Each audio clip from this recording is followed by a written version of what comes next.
मैयेवर बोलू काही या खंड परिक्रमेच्या 24व्या भागात मी निलिमा टिल्लू तुमचे सहर्ष स्वागत करीत आहे.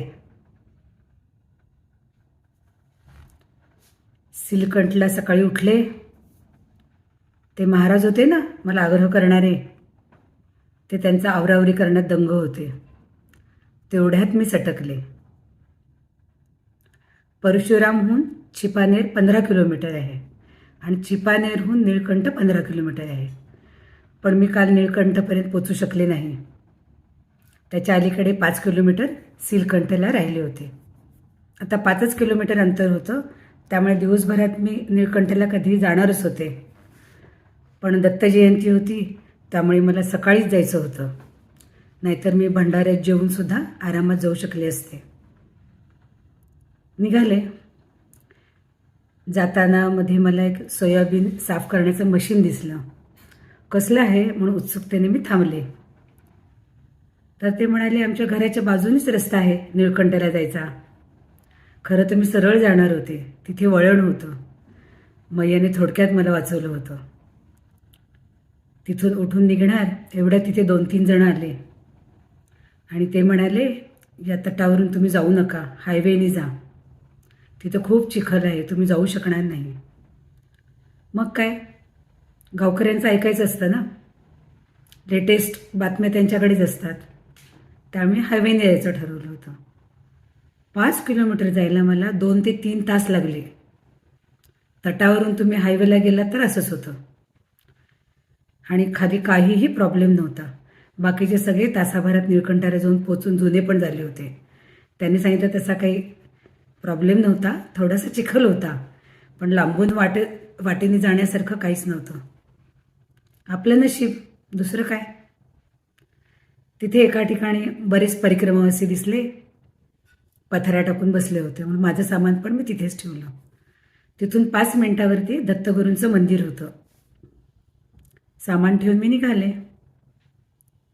काहीही झगमगाट नाही, लाईटिंग नाही, दत्तगुरूंची गाणी नाहीत. आपल्याकडे दत्त जयंतीला केवढं काय काय असतं ना. रस्त्यावरून जाणारे येणाऱ्यालाच कळतं की आज काहीतरी आहे, दत्त जयंती आहे वाटतं. तिथे कशाचा मागमूस नव्हता. एकदम शांत आणि स्तब्ध होतं देऊळ.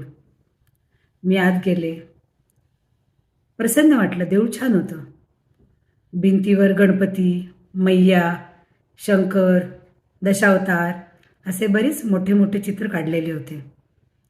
मुख्य मंदिर होतं टेंबेस्वामी, दत्तगुरू आणि रंगावधूत महाराज. तिथे होम चालू होता. मी म्हटलं बरं झालं, बाकी काही नाही तर दत्त जयंतीला लोक होम तरी करतायत. पण नंतर कळलं नाही, तो दर पौर्णिमेचा होम होता. दत्त जयंतीचा त्याच्याशी काहीच संबंध नव्हता. 1-1.5 तास बसले होते मी. येथील तेवढी सगळी दत्तगुरूंची स्तोत्र म्हटली. घड्याळाकडे पाहायचं नाही असं ठरवलंच होतं. मन भरेपर्यंत बसायचं. 1.5 तास झाला आणि मी उठणार होते, तेवढा तिथे एक माणूस दर्शनाला आला आणि त्यांनी मला एक सफरचंद दिलं. तिथेच खाल्लं मी दत्तगुरूंच्या समोर. सकाळीच त्यांना बोलले होते, आज दत्त जयंती आहे, माझा उपवास आहे. खायला काही द्यायचे की नाही द्यायचे ते मी तुमच्यावर सोडून देते, पण मी चालणार आहे. तुम्ही खायला नाही दिलं तरी मी उपाशी पोटी जाईन, पण मी चालणार, असं सांगितलं होतं. धमकीवजा सांगितलं होतं त्यांना. तर लगेचच त्याचा प्रत्यय आला. सफरचंद मिळालं, खाल्लं. देवळाबाहेर पडत होते, तो माणूस परत भेटला. म्हणाला, इथे आज भंडार आहे, तुम्ही जेवून जा. मी म्हटलं नाही, माझा दत्त जयंतीचा उपवास आहे, मी काही जेवायला थांबणार नाही. मग ते म्हणाले, माझ्या घरी चला. आणि मी गेले की हो त्याच्या घरी. पण परंतु किंतु काही माझ्या मनात आलं नाही. बिनधास्त गेले त्यांच्या घरी. आता मला बोलताना सुद्धा आश्चर्य वाटतं की असं मी कसे गेले एखाद्या माणसाच्या घरी. खरं तर मी स्वतःला खूप सुरक्षित ठेवत होते, एकटी होते. आधी खड्ड्यात उडी मारायची आणि नंतर मैयेला नर्मदे हर करून वाचव म्हणायचं. हे मला पटणारं नव्हतं. स्वतःची सुरक्षा जास्त घ्यायची. त्यातून काही अनफॉर्सिन परिस्थिती आली तर मैया आहेच निस्तरायला. मी त्यांच्या घरी गेले. त्यांनी अर्धी वाटी दाणे, गुळाचा मोठा खडा, सफरचंदा एवढा मोठा खडा, आणि उपासाचा चिवडा दिला. त्यांच्या घरात एक आजीबाई होत्या, त्यांची आई असावी बहुतेक. मी म्हटलं गुळ एवढा देऊ नका, तर ते म्हणाले नाही तुम्ही बरोबर घेऊन जा, तुम्हाला लागेल. आणि खरं तर माझ्याकडचा गुळ संपला होता. इथलं जेवण एवढं तिखट असतं ना, तर थोडा गुळाचा खडा असेल तर बरं पडतं खरं. तर दत्तगुरूंना माहिती होतं, त्यांनी बरोबर अरेंज केलं होतं. त्या आजी म्हणाल्या महाराष्ट्रातलं किंवा मुंबईतनं कोणी आहे का इकडे यायला, इथे देवळासाठी पुजारी हवा आहे, इथे मराठी लोक नाही आहेत जास्त, तर तुम्हाला समजलं तर कळवा, माझ्या मुलाचा फोन नंबर घ्या. मी हो म्हटलं आणि फोन नंबर घ्यायचा विसरले. आता कोणी व्हिडिओ पाहतायत आणि त्यात कोणाला इंटरेस्ट असेल पुजारी म्हणून जाण्याचा, तर तुम्ही जाऊ शकता. आजीबाई खूप प्रेमळ होत्या आणि त्यांचं घर तसं त्या मंदिराच्या आवारातच होतं, त्यामुळे ते बहुतेक तिथले पुजारी असावेत. त्यांचा निरोप घेऊन मी आले इकडे, जिथे सामान ठेवलं होतं ना, परिक्रमावासी बरेच होते म्हटलं तिथे. ते 10-10:30 झाले असतील. सगळे गुल. खरं तर 12 वाजता नैवेद्य असतो मंदिरामध्ये आणि त्याच्यानंतरच ते परिक्रमावासींना जेवायला देतात. पण इथे आश्रम नव्हता, पौर्णिमेच्या निमित्ताने नुसतंच ते जेवण देत होते. त्यावेळी माझी एकटीची सॅक तिथे पडली होती. आल्यानंतर परत त्यांनी आग्रह केला, उपास आहे म्हटलं तर फळ तरी घ्या, दाणे आणि गूळ तरी घ्या. त्या देवळात घेतलं ना आमच्याकडनं घेत नाही, इतका आग्रह करत होते. पण मला काहीच नको होतं, माझं पोट भरलेलं होतं. एक तर दर्शनाने आणि दुसरं त्यांनी सगळं दिलं होतं ना त्या पुजाऱ्यांनी, त्यामुळे ऐकायलाच तयार नाही. शेवटी दुग्धपान करण्यावरती आमच्या वाटाघाटी संपल्या. सामान उचललं आणि हे दत्त मंदिर आहे नीलकंठचं.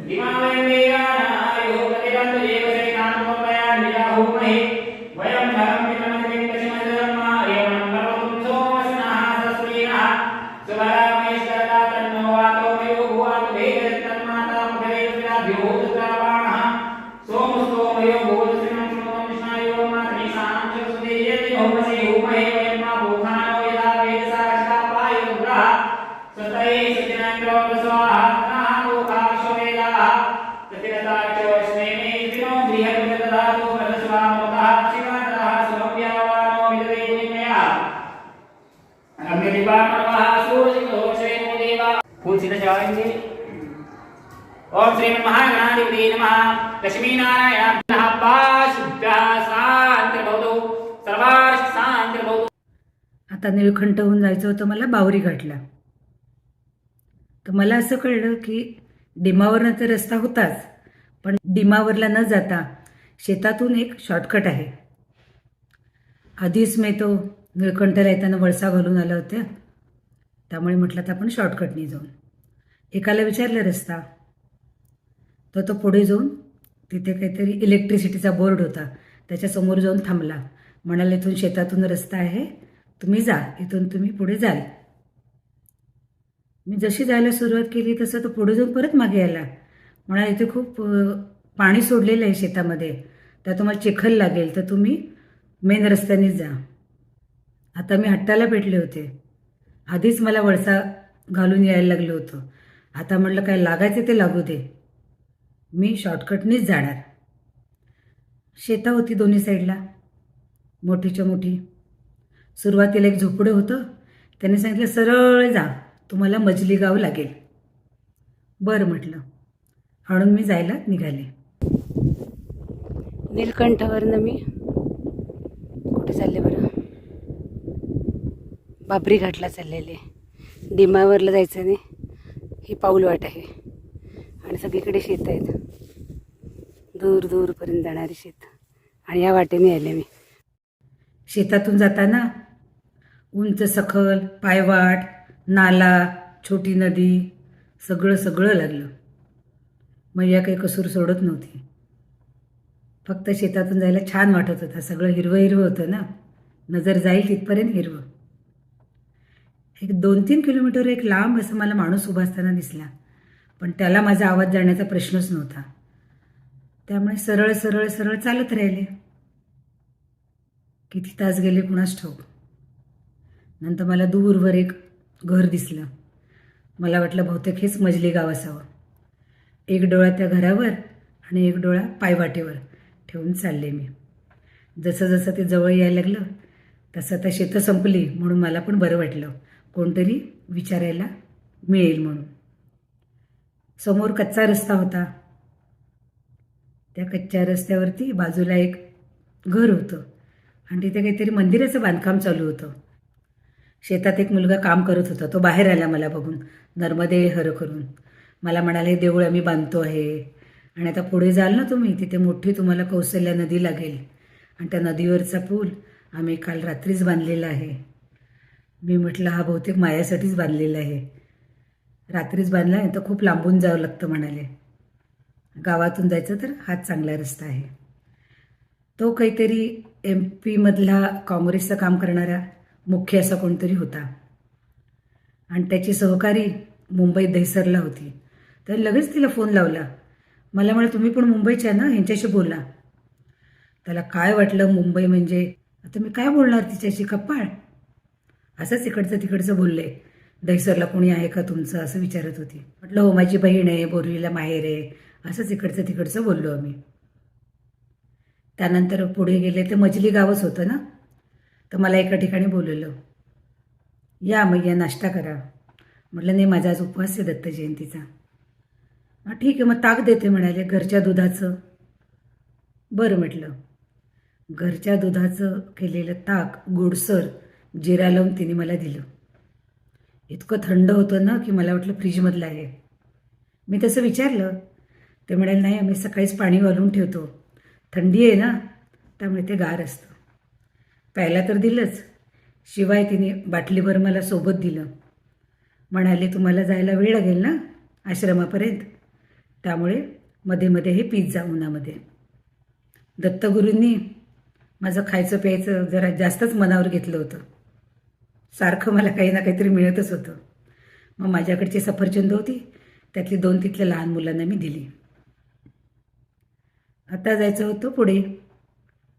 मजली गावानंतर बावरी घाट लागणार होता, तिथे तो पूल होता. मजली गावातून कौसल्या नदीवर जाण्यासाठी हा बनवलेला पूल. काल रात्रीच पूल बनवलेला आहे. नदीला काय ओढ आहे बघा, पाण्याला काय ओढ आहे बघा, केवढी मोठी नदी आहे. काल रात्रीच बनवलेलं आहे गावकऱ्यांनी, जणू काही माझ्यासाठीच. काल रात्री त्यांनी बनवलं आणि मी आता चालले. मला खरं तर मंडीलाच पहिलं दूध मिळालं होतं निळकंठवरनं निघाल्याबरोबरच. आणि तिथे 250-300 रुपयाची एक पायाला जखम झाल्यानंतर लावायची मलमाची डबी पण मिळाली होती. मोठी डबी होती. मी थोडंसं काढून घेतलं आणि बाकीचं तिथल्या परिक्रमास्थांना देऊन टाकलं. इथल्या लोकांची मनं फार मोठी असतात.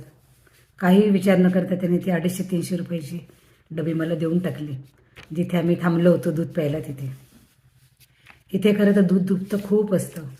मला खूप जणांनी सांगितलं, तू चहा घेत नाहीस ना तर तू दूध विचारत जा, इथे गाई म्हशी खूप आहेत. म्हटलं, नाही मी भिकारी नाही, मी कोणालाही काही मागणार नाही. मैयाला द्यायचं असेल तर देऊ दे, नसेल द्यायचं तर नको देऊ दे, मी उपाशीपोटी जाईल, मला काही प्रॉब्लेम नाही. मागायचं कशाला ना पण आपण. त्या पुलावरून मी अल्लाट पलीकडे गेले. तो पूल नसता तर त्या खळाळणाऱ्या नदीतून मी कशी गेले असते मलाच माहिती नाही. आधी लोखंडी पूल होता आणि त्याच्यानंतर सिमेंटची किंवा वाळूची पोती टाकली होती, पण व्यवस्थित चालता येत होतं. अलगद पलीकडे गेले. पलीकडे गेले तर 3-4 पायवाटा होत्या. कुठून जायचं हे असं नेहमी होतं. विचारायला कोणी नाही आणि रस्ता माहिती नाही. गुगलवर लावलं तरी या छोट्या छोट्या वाटा दिसत नाहीत. काय करावं असा अंदाजाने एक रुळलेली वाट दिसली, त्याच्यावरून मी पुढे चालायला लागले. नेहलायला बहुतेक आज मी पोचणार नव्हते, म्हणजे नाहीच पोचले. तशीच चालले तर मध्ये नदी लागली, वाळू लागली. पुढे 3 साधू होते माझ्या, तर ते पुढे चालले, त्यांना बघत बघत मी चालले होते. ते म्हणाले, तुम्ही एकट्याच आहात का, सोबत घेत जा. मी हो म्हटलं. तो जो मी व्हिडिओ टाकला होता ना तो इथला होता. आता इकडे नदी तिकडे नदी, तिकडे वाळू उपसायचं काम चाललं आहे ट्रॉलरने, आणि हा रस्ता. मी चालली आहे एकटीच. नदीतून जाताना दगड गोटे वाळू पाणी सगळं लागत होतं. त्याच्यानंतर मी जाजनाला आले. जाजनाला ते 3 चरसी आश्रमात गेले. मला तिथे काही जायचं नव्हतं. मी पुढे रस्त्यावर आले. तिथे एक मुलगा भेटला. त्याला म्हटलं की इथे कुठे राहण्याची व्यवस्था होईल का? तर तो म्हणाला तो काय तिथेच आश्रम आहे. म्हटलं तिथे 3 चरसी लोक गेले, मला काही त्यांच्याबरोबर राहायचं नाही आहे म्हटलं. तर तो म्हणाला चला माझ्या घरी. त्याच्या घरी गेले. त्याच्या वडिलांचं नाव होतं भीमसिंग निमोदा. त्यांनी खूप कौतुकाने माझं स्वागत केलं. त्यांना फार चांगलं वाटलं. मग माझं धोबीघाट हे ते सगळी कामं झाली. पूजा करायला लागले तर तिथल्या घरातल्या बाईंनी पाट आणून दिलं, पूजेचं ताट आणलं, मुलाला टाळ दिला वाजवायला, स्वतः घंटी वाजवली आणि माझी पूजा छान बघत बसले सगळे. त्यांच्या चेहऱ्यावर जे हसू होतं प्रसन्नतेचं ते बघून मला पण फार बरं वाटलं. माझी पूजा ते फार नीटपणे आणि बारकाईने बघत होते. पूजा झाल्यानंतर मग त्यांनी मला जेवण दिलं. जेवताना 6-7 वाट्या होतील एवढं दूध दिलं, एक मोठा वाडगाभर, आणि म्हणाले लागलं तर अजून घ्या. म्हणलं लागतं कशाला, हेच खूप आहे म्हटलं. शेवटी तर मी ते प्यायले.